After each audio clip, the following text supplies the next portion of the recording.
Nakakalungkot kasi puro ayuda lang ginawa nila tapos sa tax ng working class, kukunin lahat pero sa benefits kaming working class ang nga palagi. Okay lang nga sana kung ayuda ngayong kailangan na mag-ayuda eh. Alam niyo po sa totoo lang, mag-rethinking po tayo sa pagbibigay ng ayuda.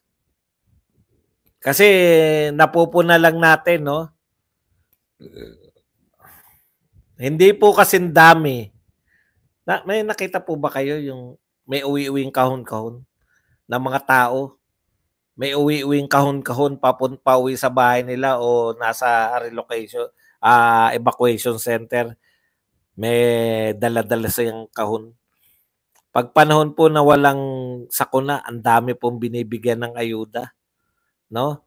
Sana po, ayun nga eh, babalik na naman tayo sa, wala po ba mag-imbestiga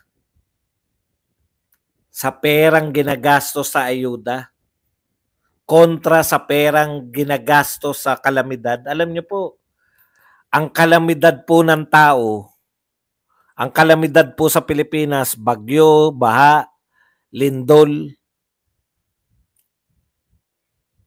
pagputok ng bulkan, pandalas po yan. Ang tanong ko po, bakit po tayo namimigay ng ayuda? Yung labas po doon sa mga nalindol na baha at saka may pandemya. Hindi ko rin maintindihan kung bakit kayo nag-aaksaya hindi po pag-aaksaya, natanggap ng tao eh. Pero yung ibig ko sabihin, ano yung pangmatagalang benepisyo niyan? Hanggang 2025, maaalala kayo, nabigyan ako nito. Eto hindi. Eto iboboto nyo yung nagbigay para sa susunod, meron pa rin. Ano po pinagkaiba niya mga yan sa bilihan ng boto? Bilihan ng boto, illegal. Ayuda, legal. Ang tanong, nakakapamigay ba kayo ng ayuda ngayon? Wala akong nakikita eh. Ang lalakas po ninyo, sa totoo lang, malalakas yung press people na why do you rethink that's people's money, tanggapin lang. Hindi, tayo po, mag-rethink po tayo ng wastong paggamit ng ayuda. Ayuda po kung kailangan, hindi po ayuda para po sa pagbili ng balawta. Pinalitan nyo lang yung, ginawa nyo lang legal yung ano eh. Sa totoo, ako ang tingin ko dyan, legalizing the illegal na pagbili ng boto. Yung illegal na pagbili ng boto, ginawa nyong lantaran. Tapos ngayon, ambag-ambag. Yun yung masakit, yung marinig sa Pangulo na mag-ambag-ambag po tayo. Pinarinig ko na nga sa inyo kanina, si Beatrix di ba? Sabi niya, bumabaha. Sobrang biyaya. Sobrang biyaya. Bumabaha. Yung pong Bicol River Basin Project, noon pang unang panahon, USAID po ang malaking tulong. Walang rescue plan ng gobyerno. May nagtanong kung may pera o ba ang gobyerno. Palagay ko wala na. Pero may ilan-ilan sa gobyerno ang nagkakapera. Sa pantaha ko lang. Tama ka dyan. Sa pantaha mo na yan. Likes na kulto, Sir Buds. Tuy. Sir Buds, tanong ko po, ano po talaga halaga ng bawat pondo? Mukhang pangbulsa lang yan sa panahon ngayon. Ito nga po, tahasan ko ng sinasabi, no? Ano po talaga halaga ng ayuda na yan? Kasi dati po, bawal mamili ng boto eh. Ngayon, ang ayuda po ba ay legal? Legal. Pwede kang tumanggap ng pera mula kay Martin? Pwede. Mula sa mga kakampi ni Martin, tatanggap ka direkta pera? Pwede. Pag hindi ayuda, pwede ka bang tumanggap direkta ng pera? Hindi. illegal yun. Illegal? Pag tinawag na ayuda, pwede. Mag-iisip ka rin.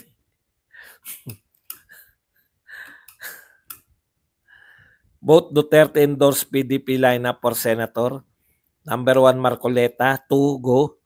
De La Rosa, Salvador, Kibuloy, Rodriguez, Bondok, Hinlo, Lambino, Ong, Singson, Lorenzana. Nailusot mo si Lorenzana at si Ong.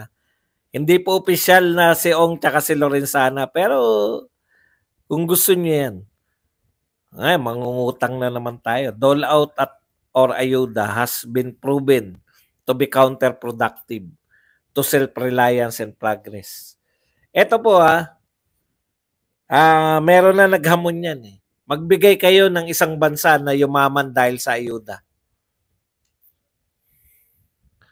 Wala. Ibig sabihin, ito pong pagbibigay ng ayuda, wala pong scientific basis yan na ikauunlad ng bayan yan.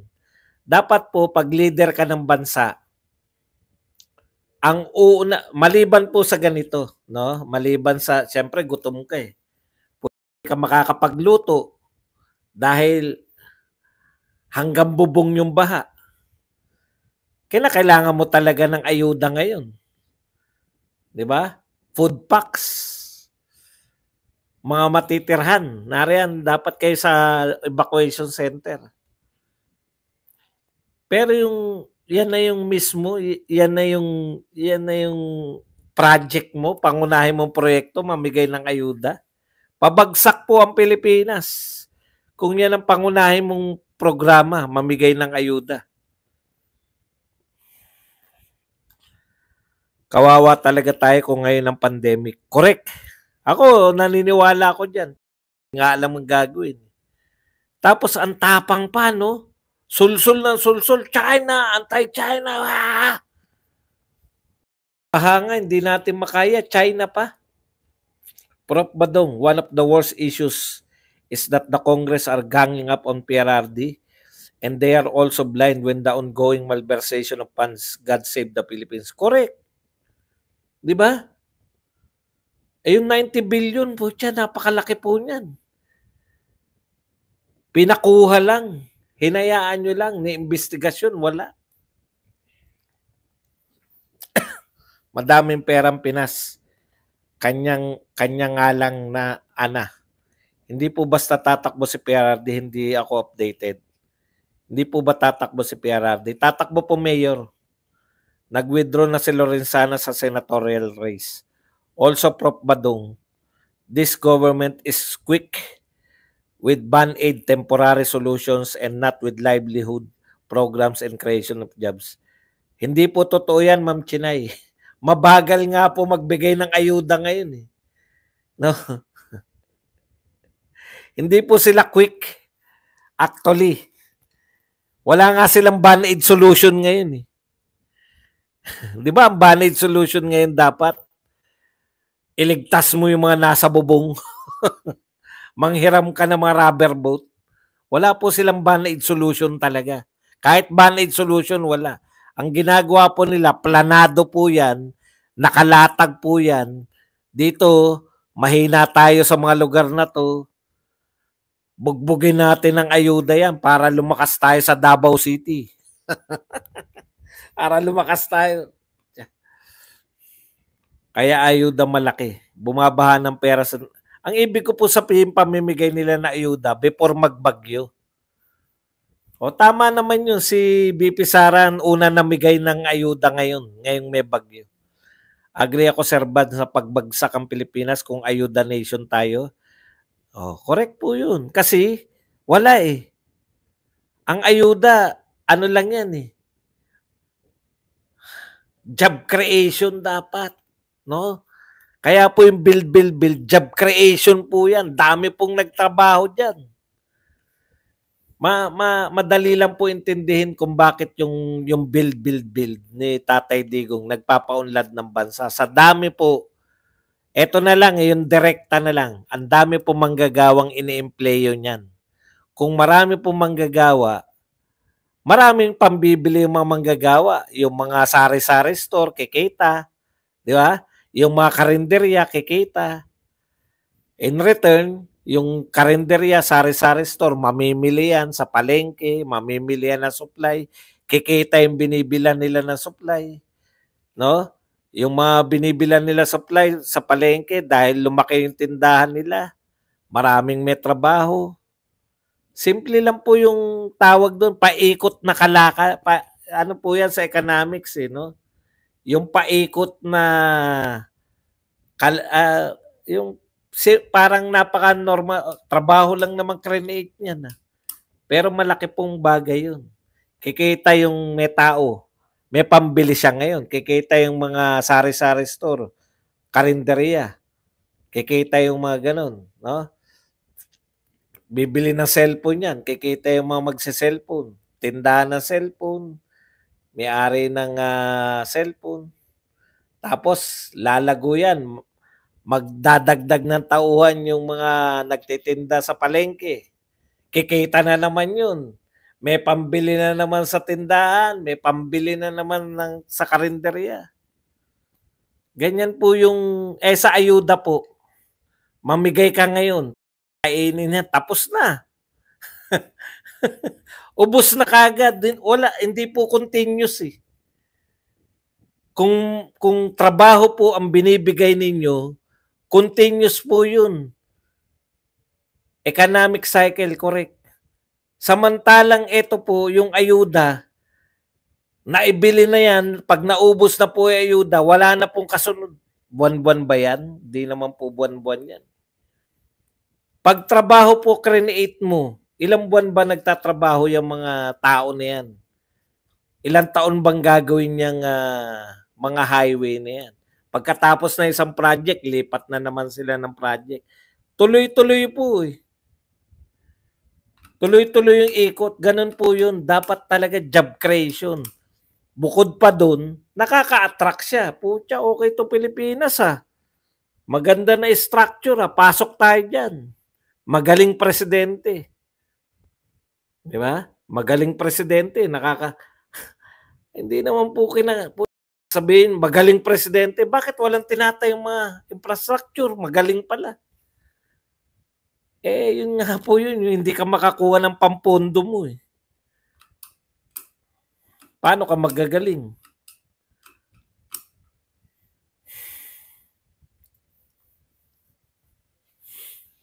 Kaya ang layo po, pagdating po sa ekonomiya niyang ayuda, wala pong silbi. Talagang hindi ka unlad niyan. Agree ako sa iyo, Sir Bads, bagsak ang Pinipinas.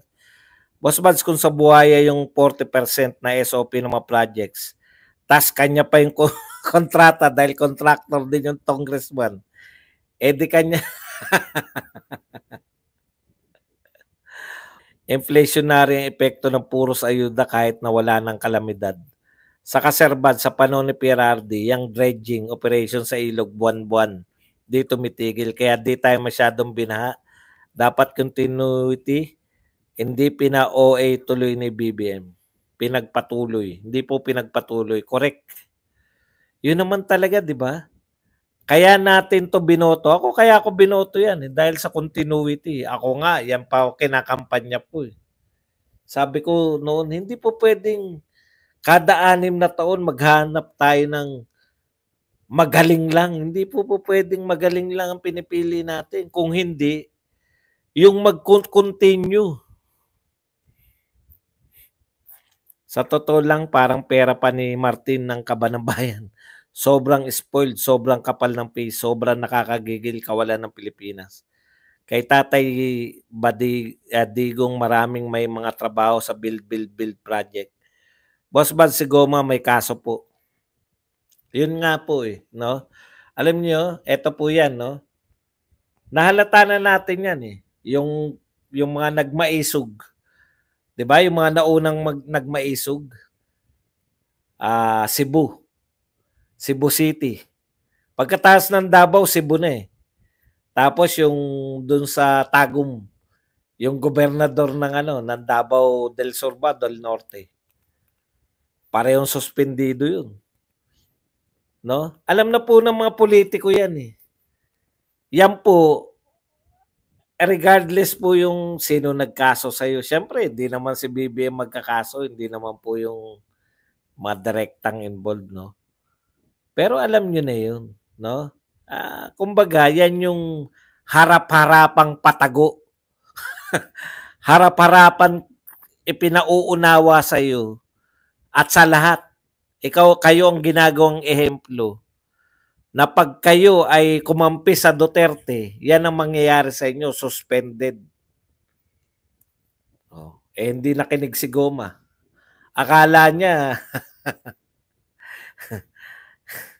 Del Norte na suspende. Ngayon si Goma may kaso. Nagsalita ka pabor sa Duterte. Sa panahon na sinisiraan nila ang Duterte, magsasalita ka ng pabor sa Duterte, pabor sa war on drugs. Siyempre marami maniniwala sa iyo. Kapani-paniwala yung sinasabi mo kaysa sa sinasabi nila eh. Pinagtatanggol nila, drug lord eh. Di ba? Ikaw, pinagtatanggol mo, pangkaraniwang mamamayan. Si Richard Gomez to ha.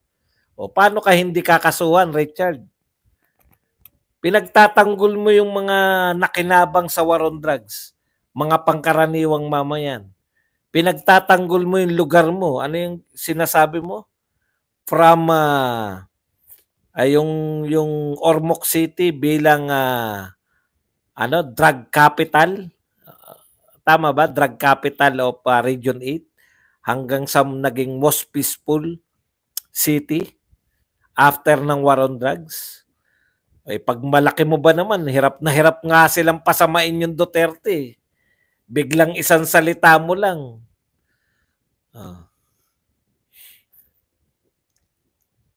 Yun nga yun. Ibig sabihin, totoo naman po yun eh. Hindi ka po leader. Yan na natutunan ko eh. Hindi ka pa totoong leader pag wala ka pang kaso. Kala nyo ba magpapakabait lang kayo? Hindi po ganun ang leadership. Ang leadership po, hindi lang po yung tama lang ang gawin mo. Talagang may magagalit at magagalit sa iyo. Yung mga nagagalit sa iyo, yan yung maghanap ng butas lagi. As a leader, expected mo na yan. Kahit sa field.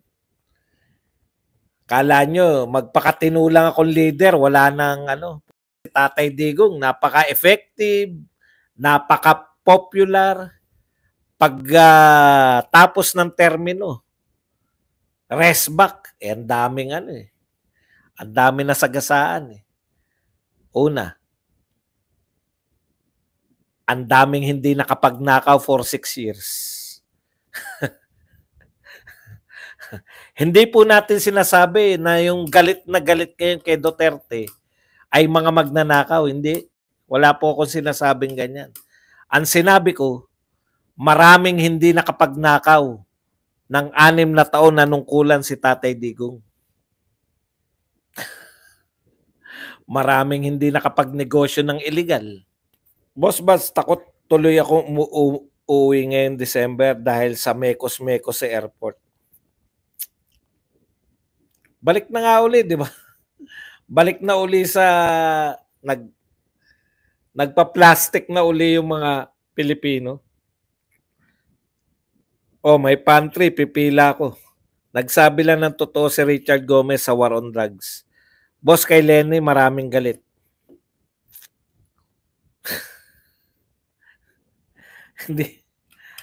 Hindi siguro galit, asar. Ako hindi ako galit kay Lenny, asar ako eh. Pinaka-epa. Ang kaso ni Richard Gomez, meron daw nagkwento na magbibigay ng pera para patayin yung tao. Sobrang hina nung kaso, kaya lang makukulong siya tapos saka lilitisin yung kaso. Hindi naman. Mahina nga eh. Hindi makakapagpiyansa. Ang daming tumino sa time ni PRRD. Pwede kasing yan eh. Pwede kasing warning yan sa iyo eh. Di ba? Para sabihin, kayang-kaya ka naming kasuhan. Na? Pag hindi ka tumigil, mas marami pa. May susunod pa. Mayroon anti-corruption na si Greco Bellica sa panahon ni PRRD at tinanggal sa administrasyon ni BBM. Kapag weak ang leader, weak din ang mga tauhan at disaster response. Sa makatuwid, Sir Buds, nagpapayaman na naman sila ulit. Wala po akong sinabing ganyan. Ang sinabi ko, maraming hindi nakapagnakaw sa loob ng 6 na taon. Hindi ko sinabing yung mga galit na galit eh, di ba? Napapansin nyo pag mga meeting, talagang mayroong anti-corruption. Ayan. Sir Buds, kaya grabe galit nila kay PRRD. Baka makalusot ulit sa pamumuno ang Duterte. Makakalusot po talaga eh. Alam naman po nila makakalusot eh. Kaya po sila nagagalit. Dahil wala po silang magawa. Mahal ng tao yung mga Duterte. Gigil na gigil sila. Dapat ang concern ng ayuda do not give fish, instead teach him how to fish. Correct. Alam niyo po, eto hindi ko po alam kung ano no, kung paano sa teknikalidad. Pero sa totoo lang po, 500 billion na ayuda. Ang isang pwede ka po makapagtayo ng pabrika, kahit na anong pabrika, 1 billion na budget. Pwede na pong isang pabrika yun. 500 billion. Malaking pabrika na 1 billion, di ba? 500 billion? Di 500. Sumahin na lang natin, direkta na yan. Gumawa ng pabrika. Wag na yung umasa na yung hanap tayo. Yung mga pabrika na kailangan ng pamahalaan. Halimbawa, lahat ng mga pangangailangan ng pamahalaan, wag na natin bilhin sa mga pribado. Gumawa tayo ng pabrika ng pangangailangan ng pamahalaan. Bibili ng pamahalaan yung gagawin ng pabrika niya. Halimbawa, kotse. O baka mahal yun. Sasakyan. Gawin natin 10 billion. Gumawa tayo ng isang pabrika ng kotse o sasakyan. Lahat ng bagong pangangailangan natin, halimbawa, kailangan natin ng ambulansya. Bibilin rin naman natin yung ambulansya. Doon na tayo bibili sa tinayo nating pabrika ng sasakyan. No? Ako, mahirap lang po kung technical, maaring aralin eh, di ba? Ang dami po natin magagaling na mekaniko. Hindi naman po yung sasabihin natin na tayo lahat, pwede ka naman bumili ng makina. Di ba mga Pilipino, bumibili lang tayo ng makina tapos atin na lahat? Makina lang yan eh. Makina lang ang wala tayo eh. Pero nakakabili tayo ng mga makina. Pwede po tayong kumontrata, bibili tayo ng makina dyan. O yun naman, no? Importer. Mga 5 billion po, mag-import lang siya ng mga makina, Mercedes-Benz, Toyota, Mitsubishi. Yung mga ganun. Hindi po, correction Jason, yung 500 billion, isang taong budget lang yun. Ngayon lang yung budget. Next year, ang budget na naman ng ayuda, 600 billion naman, nagdagdag pa. Meron pa silang pinanukala, hindi na natin alam kung paano, 300 billion. Parang ayuda din, pero hindi matatawag na ayuda. Imbento ng mga pangalan. Ako ganun simple lang. Lahat ng pangangailangan ng pamahalaan, dyan mo bibilin. Sasakyan. Sige. Pagawa tayo ng paggawaan uli ng steel. Mga bakal. Lahat na ng bakal na ipapatayo ng gusali ng pamahalaan, dito nyo bibilin. Lahat ng kontraktor, dito kayo bibili. Mga tipong ganun. Alam niyo, sabi nga ng mga magsaka, di ba? 3 billion lang hinihingi nila. Para sa patubig. Kakauwi lang namin sa Pinas, balik na naman yung mga taxi driver sa NAIA airport na namimilit mangontrata. Magano na po lang kayo. Pinakamaganda po talaga ngayon, Grab, no? Kasi alam mo na kagad yung presyo eh. Diyan sa Grab, Mamimili ka itong mga presyo ng mga Grab driver. Alam mo na kaagad yung presyo. Why not report? Bakit sila nagka-idea sa ayuda? Sa ano po, nagka-idea sila sa ayuda nung pandemya. Ganyan pala, puta, mamigay lang tayo ng pera. Ibabatas lang natin. Binatas po yung ayuda ni Duterte. Bayanihan 1 and 2. Kaya binatas po nila yung mga ayuda, AYIX, AKAP. Nag-imbento po sila ng mga ng mga pangalan, nilagay nila sa batas, General Appropriation Act. Okay na. Ang matindi nito, nagsalita na si BBM na kailangan ng bagong pondo. In short, pera na naman. Kaya masaya silang river basin ba? Contractor, pasok. Yun na nga no? Same contractor pa rin. Sa Bicol pa rin. Tignan po muna natin, no? Ano po ba nangyari? Meron po ba talaga kayong pinagawang proyekto na flood control? Asan po yun? Para ma-interview po yung barangay. Totoo ba, barangay captain, na may tinayo dyan na tinangay lang ng baha? Yun nga ang hirap, Boss Buds. 5,500 flood control, 1.44 billion a day. Asan na? Hindi nga po nila imbestigahan. Kaya nga po yan yung natin na tanungin nyo po yung mga congressman nyo. Bakit po hindi natin imbestigahan to? Si Percy Lapid ang binabanata noon bago siya namatay. Si Boying Rimulya, Bantag at si PBBM. Si Percy Lapid at si Bantag ay parehong member ng INC kaya hindi pwedeng INC versus INC. Safe rin sa Grab. Meron naman bus sa airport, shuttle buses going to bus terminal. Ako sa totoo lang noon, nung bata-bata pa ako, pag bumabiyahe ko, lumalabas ako sa airport Pwede kang lumabas di ba? Dala-dala ko bagahe ko, lalabas ako sa airport, doon ako papara ng jeep, doon ako papara ng bus. Kaya lang, hindi ko na kaya yun ngayon Kaya Grab na lang, mag-Grab na lang kayo. Nag-report kami sa NAIA last year pa, ganun pa rin hanggang ngayon.